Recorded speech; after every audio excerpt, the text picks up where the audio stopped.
Welcome to WeAreSC's Arledge's 10 questions. Once again, we broke it off from the Inside the Trojans Huddle. We just have too much to talk about. If you haven't seen Inside the Trojans Huddle this week, go watch it real quick, then come back and watch this. Usual guys, if you're stumbling across this show for the first time, Erik McKinney is the editor-in-chief of WeAreSC.com. Marc Kulkin is a writer for WeAreSC.com and also a podcaster for Locked On SC, which you should listen to if you don't. I'm Chris Arledge. I'm the one coming up with the questions and oftentimes engaged in unfair officiating. Somebody, I think in the comments last week, asked the question, is this a sports show? The answer is I don't know. I mean, sometimes it's a sports show. Sometimes it's something else. It is what it is, I guess, is the answer. Hopefully you like it. It's a TMZ version. It's yeah, I mean, something. I don't know. I don't know what it is. Watch and see if you like it. If you don't like it, don't come back. If you do like it, then come back, even if it's not a sports show. I don't know. Here's what I do know. The regular season has begun for college football. And the regular season has begun for Arledge's 10 questions. All the episodes we had before this, guys, they were scrimmages. They were spring practices. They didn't count. They're important. They're important. It was training you for the regular season, but they weren't real. This is real. This is opening week. And as we've seen, opening week can change the whole trajectory of a program. Go ask FSU. You don't want to be FSU, Marc, do you? No. You do not. No. You do not. No. All right. Let's get going. Question number one. Give me a more memorable catch by a USC wide receiver, or just say a USC receiver, than Kyron Hudson's one-arm grab in the first half Sunday night. What do you got, guys? Let's start with Marc Kulkin. Well, we know that BMW had a handful of one-handers throughout his time at USC. I mean, one that sticks out to me is that one against Oregon State back of the end zone. Remember when Juju had that call out on the Utah DB where he's like, come over here, and then he kind of one arm shoved him across the Utah sideline? That one was memorable. That was a good one. But for me, yeah, I know Greg Katz would definitely say Craig Fertig to Rod Sherman. I wasn't alive yet, but that would be his. I'm going to go 4th and 9. I think there's only one answer. 4th and 9. Yeah, it's almost cheating to do that one because it's probably the most famous catch in USC football history. But hey, when you get to go first, you get to do that. McKinney, what do you have that beats Dwayne Jarrett 4th and 9? I mean, probably nothing, right? Well, yeah, but you're right. You're the host, so I can say Affolter's catch in the end zone and get the point, even though I know that's cheating, right? That's absolutely cheating to give that to you. I feel like I should cede that to Marc because 4th and 9 is clearly the answer. The one that I'll give, and I'm glad that you initially said wide receiver, then you changed it to receiver, which I'm going to take to just mean a guy catching the ball.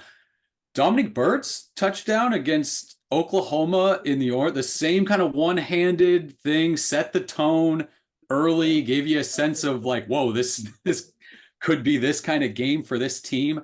That's the one that came to me now, considering had I gone first, it would have been 4th and 9. But when Marc grabbed that, I had to pivot a little bit. But that's one that there's some similarities there, I think. Yeah, no, you're right. Byrd's catch was amazing and in a huge moment. I don't know if it was quite as good, but that was a great catch. You guys named ones on my list. The only catch I had on my list that you didn't talk about was Johnny Morton against UCLA, 45-42 in 1990, which wasn't a spectacular catch, but was a great play to end a great football game. Okay, look. Almost always, Eric Affolter's juggling catch in 1987 against UCLA gets the point. The only time it doesn't is when 4th and 9 is the other option. It may not be fair that Kulkin got to answer first, but life isn't always fair. It's 1-0 Marc Kulkin. Okay. Sorry, honorable mention and not a receiver. Adoree Jackson's interception against Colorado, where he's doing the splits on the sideline and gets that toe in. Amazing. Antoine Simmons against UCLA in 2001. I mean, if we're talking about defensive backs, but yeah, that's a good one. Okay, 1-0 Kulkin. Question number 2. Look, I want you guys to put your athletic director hats on just for a second. There's been a lot of talk in the offseason about downgrading schedules. USC and Ole Miss canceled their home and home. It was reported that USC wanted out of the LSU game. But it's not just USC that has to worry about this thing. Clemson got grounded to dust by Georgia. They probably wish that didn't happen. And it may be the best example of scheduling too tough in the preseason. Oregon almost lost at home to the mighty Idaho Vandals, the 7th-ranked team from the FCS. I think we can all agree that Oregon needs to downgrade their schedule so that doesn't happen in the future. So my question for you guys is, what teams do you think Oregon should start scheduling for its non-conference games so that it doesn't have to face such a brutal murderer's row? Erik McKinney, start us off. Oh, it's easy for them. There is an OSAA, the Oregon School Activities Association, 8-man football right there in Oregon. Probably got an entire schedule. Just jump into that conference. Have you looked to see whether they've already scheduled them? I haven't looked at future schedules. Okay? No, I haven't. I mean, I can't imagine you'd schedule them and Idaho in the same year. That's rough. Yeah, you don't want to do that. Marc Kulkin, who do you have? I mean, an 8-man flag team, that's a pretty good option. I bet Uncle Phil could pay them enough money to set that up. What do you think? I think Uncle Phil could set up a lot of games. I'm wondering if the Ivy League would be willing to step out from behind the walls and set up a game with Oregon one time. It seems unfair to me that you would have one team where all the players can read, and then you'd also have Oregon on the field at the same time. That's this is more of a test for Dan Lanning. I want him to test his coaching acumen against an Ivy League head coach to see if he's smart enough. Yeah. Oh, I mean, I think the Ivy League guys will be able to figure out that Oregon's always going to go for it on 4th down in their own territory. But we'll see how they handle that. Listen, I had a couple of thoughts. I thought maybe Kent State, because they currently have the nation's longest losing streak at 10, but that's still, I mean, that's an FBS program, so maybe not. But I was thinking, the best of times, the Kurt Russell movie with Robin Williams, where they go back and replay their rival like 20 years later. I think what they need to do is go and bring back a team from a long time ago. I was thinking Northwestern that lost 34 straight from 1979, 1982. I'm sorry, Erik, to bring that up. Those guys are in their 60s now. I think if you bring them back, I think Oregon handles them easily. I think that's the right game. Was their losing streak longer than Kansas State's? I think theirs was the longest of all time. Kansas State was, I think, 28 or so, which is obviously not terrible. Okay, so I like McKinney with the 8-man football team. Okay, so question number 3, we are tied 1-1 in our season opener. Question number 3, give me the most disappointing college football team not named Florida State. You can't get Florida State. That would be 2 easy ones in a row for you, Marc. I'm not going to give you a free point like that. Who's the most disappointing college team this year not named FSU? Go ahead. So if you were to take the I-10 West, about 150 miles from Tallahassee, you'll end up in Gainesville. I think Florida, if they can't, I was looking at their schedule. If they can't beat Samford this weekend, there's a very distinct possibility they go winless this year. You look at their schedule after Samford, they got, let's see, Texas A&M, Mississippi State, Central Florida, Tennessee, Kentucky, Georgia, Texas, LSU, Ole Miss, and then Florida State. I'm telling you, if Billy Napier's team doesn't win this weekend, they're going 0 for 12. Hey, there was a year where Kansas and Kansas State came into their rivalry game 0-10 each. And I think that game might have ended in a tie. Don't hold me to that, but this could be the most special Florida State game of all time. Good answer, Marc Kulkin. Florida looks like absolute garbage. It's hard to imagine they could be as bad as they are. I guess it just means more SEC. Okay, Erik, what do you got? You have somebody more disappointing than them? No, I mean, there's nobody. So, I mean, I'll give you an answer of a team that is disappointing, but not as disappointing as them. It's going to go ACC, just like Florida State. And I'm trying to split hairs here between Clemson and Virginia Tech. I feel like I should be able to get two because Florida was such an obvious answer that Marc raced out to a huge head start on this question. I'm going to say, look, you can't lose to Vanderbilt, but I'm going to say Clemson. Georgia's different, right? Georgia's different. But in that game, Clemson, it got away so fast. It's just like that level is so different. Clemson is not a USC program that had bottomed out and is now trying to rebuild. Clemson has been fine for the kind of recent past. And for all of a sudden, that gap between those teams at the top and you as a program now, that's a rough start. That's a really rough start after an offseason where, there was a lot of talk about how good are you going to be? Can you show up in that one? Yeah, you guys all hit the same teams that I was thinking about. I mean, the ACC is just a disaster right now. Where you have three of the major teams there with just horrific losses. Losing to Georgia is one thing. Just about everybody's going to lose to Georgia this year, but it wasn't that long ago that Clemson was 1A and 1B with Alabama. I mean, that was only a few years ago, and now the gap between them and Georgia is just enormous, and really shines a bad light on Dabo's program. And look, you can't lose to Vandy. You can't lose to Vandy. At least if you're Va Tech. So all of those are terrible. But the answer, of course, is Florida. Even I should have excluded Florida State and Florida. It's amazing to me that those two programs are as terrible as they are. Somebody who grew up watching college football in the, I don't know, early 1990s or whatever it was would be shocked if they jumped forward now and saw that those are two of the worst major college programs in the country. Billy Napier's trying to get fired. I mean, he's already attacking the fan base, calling them out from their basement in central rural Florida. It's kind of funny. I mean, I don't.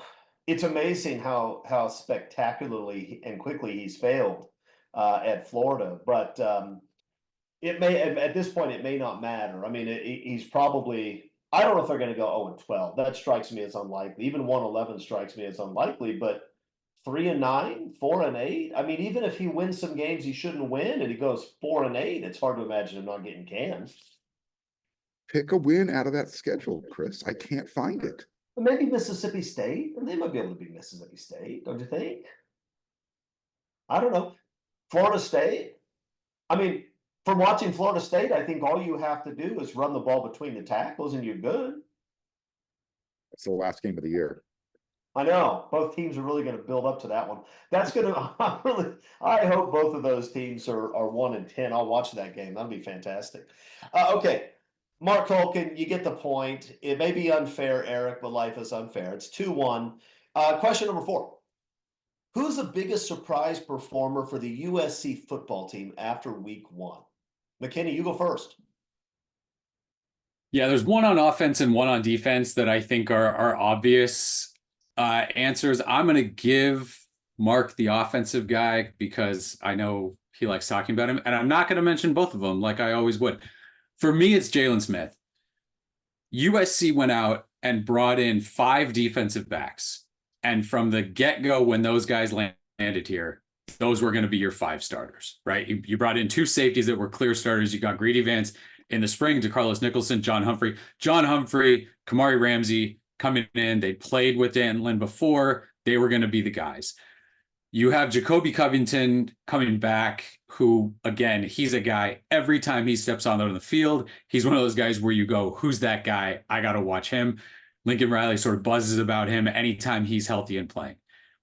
For Jalen Smith to stick here, move positions, and develop this offseason to a point where he is, I mean, Kamari Ramsey feels different in the secondary, But is Jalen Smith your number 2 guy in the secondary and like a top 4 or 5 guy on defense right now in terms of kind of the buzz this fall and then what he did against LSU?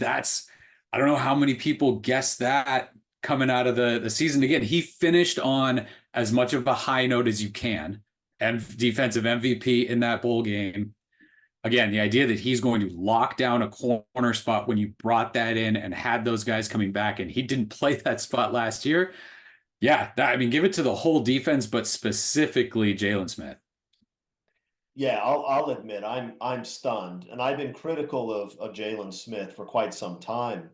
But yeah, he has stepped up, not only taken over a spot, but played pretty darn well the other night. I mean, really did, including a great tackle on an outside run play that I thought was going to be a disaster, and he holds it to 2 yards. So great pick. Marc, who do you have? Yeah, the physicality that Jalen's playing with is remarkable. I mean, that hit he put on the running back over there on the sideline, that guy got up angry. I mean, he did not like getting hit that hard. It was fun to watch. Look, the other answers on offense is Kyron Hudson. It's not surprising that he's out there. It's surprising that he is Miller's 1A wide receiver, it seems like, at least. What he's doing over there, making those types of catches. Imagine if he makes the easy catches. I mean, I think Erik talked about it after the game.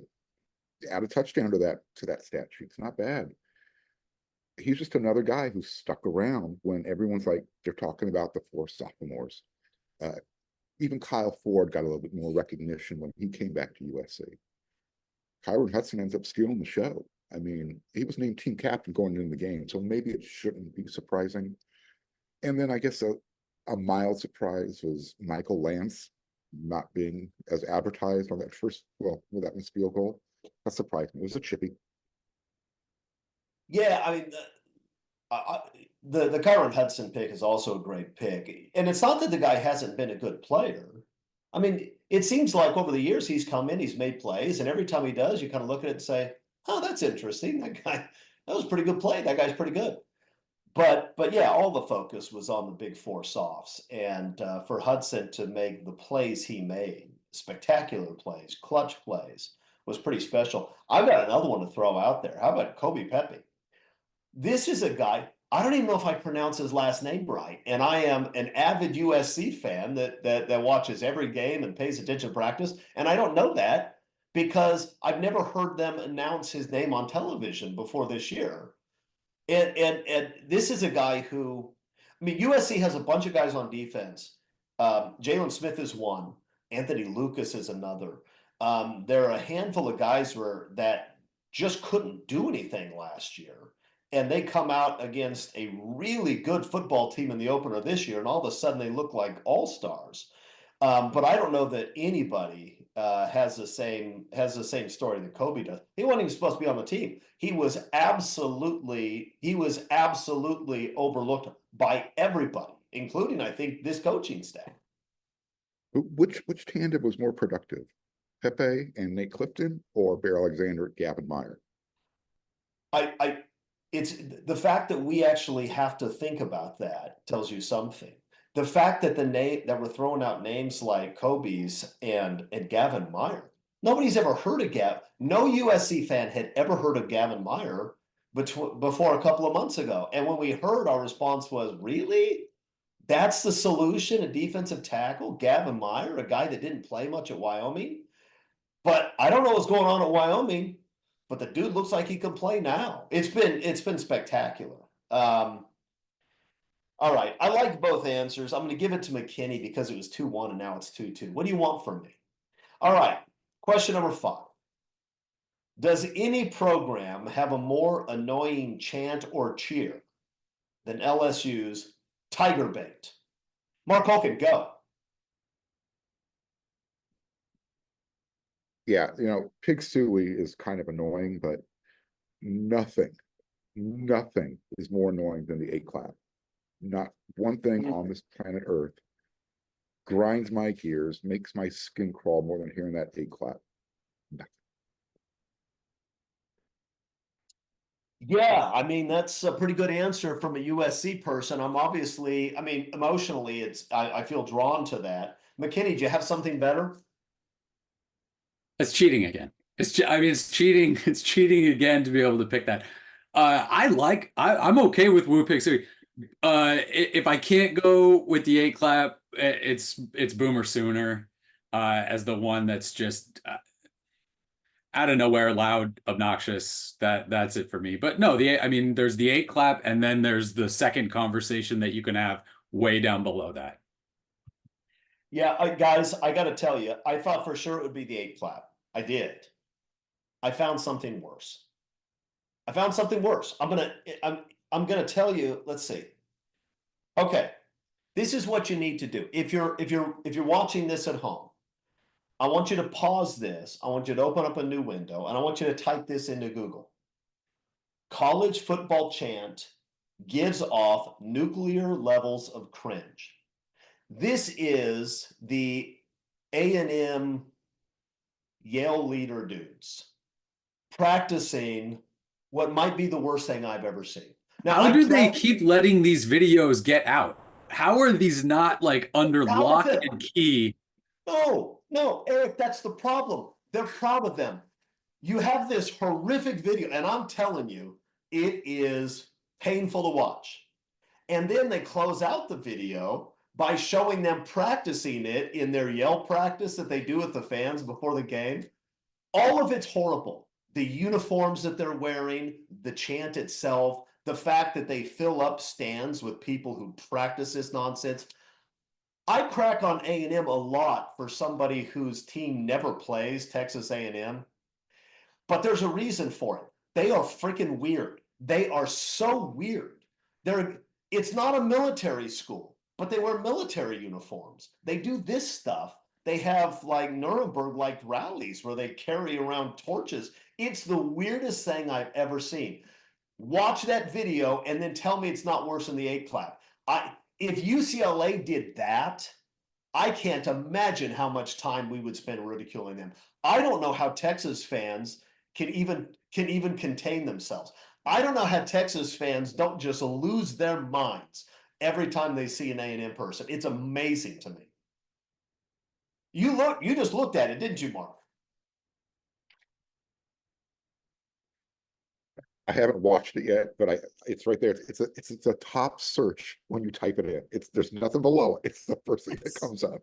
I mean, it's incredible. Anyway, so I'm going to give myself the point. It's 2, 2, and 1 because I got to tell you, I've never seen anything like that. It's horrific. Okay, time for a commercial break. Are you ready? I gotta tell you about Game Time, the Game Time app. I told you a couple of weeks ago, I used the Game Time app to buy tickets to the Penn State game. Got great seats at a great price. I don't know if it's great seats. They're good seats. I usually don't buy great seats. I actually prefer to be up higher anyway. I can see the whole field. The lower I get, the worse I can see the game. But I got those off the Game Time app. It was fantastic. What you need to do, you need to download the Game Time app, create an account. It's pretty simple. I was able to do it without help. Use the code ON3, ON3, the letter, not spelled out. You'll get 20 bucks off your first purchase. Terms apply. Reasonable terms, I suspect. Can't tell you what they are. But again, create an account, redeem the code, get 20 bucks off. You can get tickets to the USC games. They're going to be in demand now. You're going to have to hurry up. Also concerts, other kinds of sporting events. You can buy a ticket to an A&M game if you wanted to. Don't know why you want to. You might be able to buy a ticket to A&M's yell practice. I don't know. Maybe that's on Game Time app. If you do it on your computer, it's gametime.co, not gametime.com. But it's a good service, good price, good product, whatever. Go do it. Just do it right now. All right, guys. Are you ready for the second half? We're tied 2-2 at halftime. It's a great game. It's everything you'd want in an opener. Let me see if I can get that point. You know what chant should have been included in this discussion? What's that? The overrated chant. The overrated chant. Nothing makes your win look worse than saying that team was overrated. Yeah, they just weren't very good to begin with. Yeah. I'm with you on that. Although it is fun when somebody gets mocked that way, but I'm with you. I'm with you. But no, if you watch the Texas A&M video, you'll realize that there's no discussion. Okay, 2-2. Let's start the second half. Erik, this is your question. Now, listen, guys. Before the season, I just assumed, like all right-thinking Americans, that the SEC should have 12 of its teams in the college football playoff. I mean, if you have a 12-team playoff, why would you not have 12 teams from the SEC? Now, in week one, 5 SEC teams played somebody from a major conference or Notre Dame, and the SEC lost 3 of those games. I don't know how that happened. If you take it, that's assuming you count the ACC as a major conference. If you don't count the ACC as a major conference, they did worse. Now, look, I obviously know that the SEC is still by far the best conference in any sport at any time. It just means more. But how many SEC teams should make the playoff in light of these week one results? Erik McKinney, is it still 12? It is still 12. I'm kind of upset that you ended it that way because I was going to say it should still be 12. Look, those teams are battle tested now. Yep. They're going to be ready to go by the end of the season. They are going to run their point differential up against what I assume are 8-man football teams in week 11 when everybody else is playing potential rival games or big games. Like Oregon did in week one. Exactly. And so, yeah, 12. Well, I mean, I assume that they'll come up with play-in games for the other SEC teams just to make sure you have the right 12 SEC teams in the college football playoff. When it expands to a 16-team tournament. Marc, Kulkin, what do you think? Is the answer 12, or would you go slightly less? Yeah, I'm going to go just slightly with the under. I'm going to say there's a group of 6, but 5 out of the 6 will make it. I've got. You want the names? You want that, or you? I do now. Yeah, I mean, if you have them, fire them off. So my group of 6, you got Georgia, Bama, Ole Miss, LSU, Tennessee, Texas. Out of those last 2, I think someone's going to trip over their kickstand. Only 5 make it. So only 5 for you. See, I'm disappointed in that. I'm with Erik. 12 is the right number because there are 12 teams in the playoff. Obviously, Florida is out. That would usually be a problem. But I think Vandy. I think USC is going to. I think USC is just going to sneak in somehow. I mean, above Mississippi State, above Vandy that just beat Bob Tech. I don't know. I mean, look. You know what? I'm not even going to argue the point with you. Erik McKinney gets the point.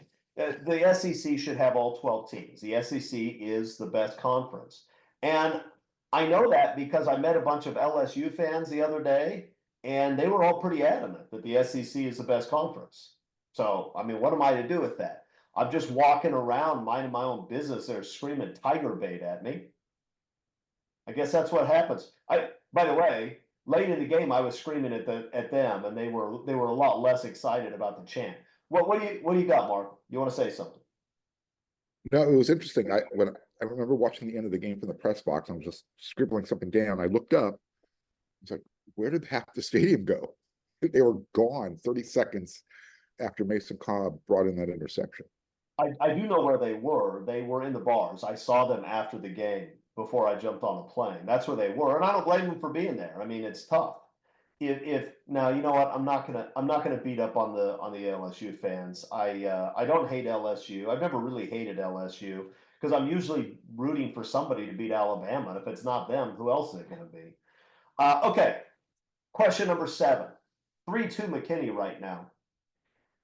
Give me your top 3 teams in the Big Ten after week 1. Marc, go. I got USC. I've got Ohio State and Penn State. Who played a tougher game and looked the best out of those 3? You could say possibly Penn State and Morgantown, but I don't know. I don't think West Virginia is up to LSU's level. And I think the Buckeyes, even though they dominated their win, they probably came out a little sluggish. Took them a while to get started. Yeah, I mean, there were 3 great wins for the Big Ten in week 1, the 2 you mentioned, and then UCLA's win. And UCLA, I don't think is quite ready to be top 3, but they're pointed that direction. McKinney, what do you think? You have a different top 3, or is that your top 3? Yeah, I still think, look, Ohio State was close with Akron, who I don't think plays 8-man football, maybe 10 or 9. But that team's good. They found their footing, ran away. That's fine. If you want to do that in the second half, early in the second half, that's fine. I still have Ohio State. I know that James Franklin is probably going to coach Penn State the entire season, and so they're going to have that hanging around their neck. I think that team is good. I think that team plays defense. I was impressed with that offensive line, and I love those running backs. Nick Singleton is a phenomenal running back. USC is going to have their hands full when he comes to the Coliseum. I've got them in the top 2. Look, I want to put USC in. I don't know how you keep Idaho out of your top 3 in the Big Ten. I think you got to discuss them in that 3 mix. But I'm going to say USC at number 3 because, again, you can guess all you want about the offseason and how you think teams are going to look and whatever. That USC defense was for real, and that's what you have to take. That's the point, right? That's the factual data point that you have now is USC can play defense, and Oregon's offensive line is not good. And I think those things are not what you expected coming in, but that's what you have to see at this point. Again, after week 1, I think early in the season, you can flip teams up and down and move teams all around, but Ohio State, Penn State, USC are my top 3. Look, USC's defensive line went up against the best on paper offensive line in the country, right? And as the game went on, USC's defensive line was winning that prize fight. Gavin Meyer saying it, they're tired. He overheard the guy saying, "We're tired." Braylon Shelby, Anthony Lucas dominating the offensive tackles. Kobe Pepe, we talked about this. That they proved themselves. I tell you, when in that fourth quarter, especially after LSU got that stop at 17-13, they get the stop, they get the ball back, 8 minutes left in the game. That's the time when a big physical offensive line usually takes control. It's deep in the game, the defense should be tired. And instead of having success on the ground, they got absolutely dominated in that fourth quarter. I mean, Erik put the stat up on the board. What was it? 6 carries for 3 yards in the fourth quarter, I think. I mean, it was. I don't remember the last time we saw that from a USC defense. It probably 2008, and I'm not kidding. I think it's probably that long that to watch that late in a game in a key situation, the other team not be able to move the ball anywhere on the ground because your defensive line just stuffs them. That's pretty spectacular. Look, I know that Oregon and Michigan are probably going to be good football teams this year. They both look like absolute garbage offensively to me the other day. That stuff happens sometimes early in the season. Offensive lines don't come together right away. I'm not sure the USC's offensive line has completely come together, but they weren't inept the way those were. So yeah, I mean, unless you just want to base it on last year's team or star ratings or something like that, I don't see how you can have a different top 3 than the one you guys just mentioned. You both get a point. It's 4-3. Okay, I referenced it just a second ago, but on Saturday, the UCLA Bruins courageously fought back from a 10-0 halftime deficit to defeat the Hawaii Rainbows. I know all of you can feel the momentum in Westwood. I can too. Where does this win rank in the annals of UCLA football lore? Is it, as I suspect, the best comeback win of all time by the Bruins? Erik McKinney, go ahead. It's the 3rd best win for UCLA all time. The first was Pete Carroll leaving for the NFL. The second was the sanctions handed down against USC. And this is it. Deshaun Foster, absolutely ready for the moment. Eric Bieniemy, flawless offensive game plan. And there's your number 3 UCLA win of all time. I mean, it's tough.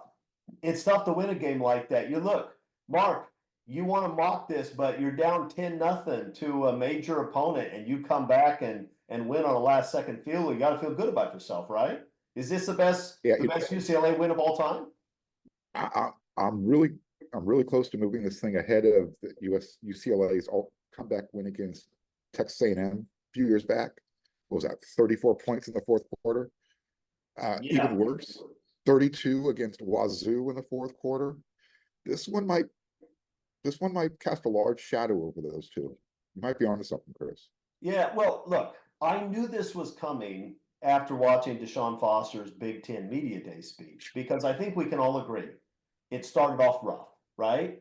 Wasn't a great start, but as he went on, he really started to pick it up, and by the end, it was almost Churchillian. So I can see that his team was excited, motivated by that. All right, you both get a point. There's no separation on some of these questions, so we're going to question number 9. McKinney has a 1-point lead. Here's a question you can separate yourselves on. Marc Kulkin, you get the first crack at. Now, because the LSU-USC game was in Vegas, we had multiple fake Elvis sightings in the building, strangely enough. But later this year, when LSU plays Alabama, it won't be in Las Vegas. And so I'm just curious, what celebrity or historical figure or fictional character, I'll give you any of them, should make an appearance at LSU-Alabama? What do you think, Marc? Yeah, I was trying to figure out where you were going with this question, Chris. So Who knows? Nobody knows. Is this Pretty a sport straightforward to me. So I figured, you know what, let's combine a musical act intro. So we're gonna have the Dixie Chicks, or whatever, the Chicks they're called now. Chicks, yeah. They're gonna play the intro. They're trying to hide their backgrounds from us now. They got rid of that whole Dixie thing. I know where they're from. I remember. Go ahead. And then all of a sudden, you're going to see Nick Saban there standing at the 50-yard line, and he has to pick the winner between LSU and Alabama. It would be interesting for him to pick LSU, because I think the Alabama people still love him. The LSU people hate him. That would do a complete reversal. And actually, I could easily see Nick Saban bid at that game. That probably could happen. McKinney, can you beat that? I think you can. What do you got? I'd like Adam Sandler's Cajun Man to do play-by-play for that game. I think that would be a pretty fun experience. That's pretty solid. Him interviewing Brian Kelly, right? Him interviewing a livid, absolutely purple-faced Brian Kelly after a call didn't go his way would be just phenomenal television.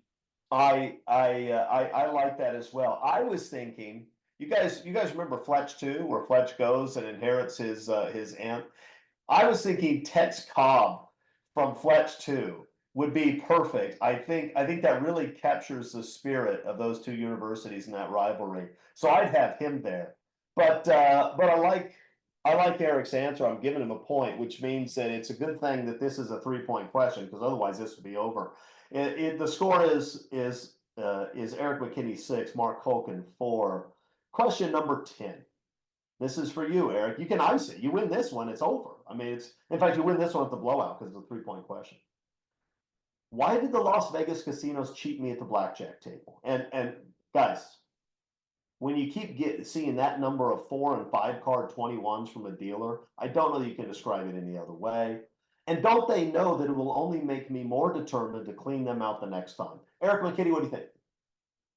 So the two-part question, pretty tricky. The first one, why did they cheat you? Nobody could have that good of a time in Vegas, combining the win for USC and winning at the casino. The second part, it should make you more determined to clean them out. You will absolutely win the next time you go there. That's why they always say the house always splits. That's where that saying comes from. They do say that a lot, I've noticed. Marc, what do you think? Do you have an answer for me? Because I'm unhappy about this. You're muted, and you're not going to score any points. There you go. Unmuted now. So the first question, I have 2 questions for you. First one, how many times for me? Did you forget how this game worked? Well, I think I've already lost. So Go ahead. Fire away. I'll answer your questions. I'll get the points. Go ahead. So how many times did you hit on 16 when the dealer had a 2 through a 5 showing?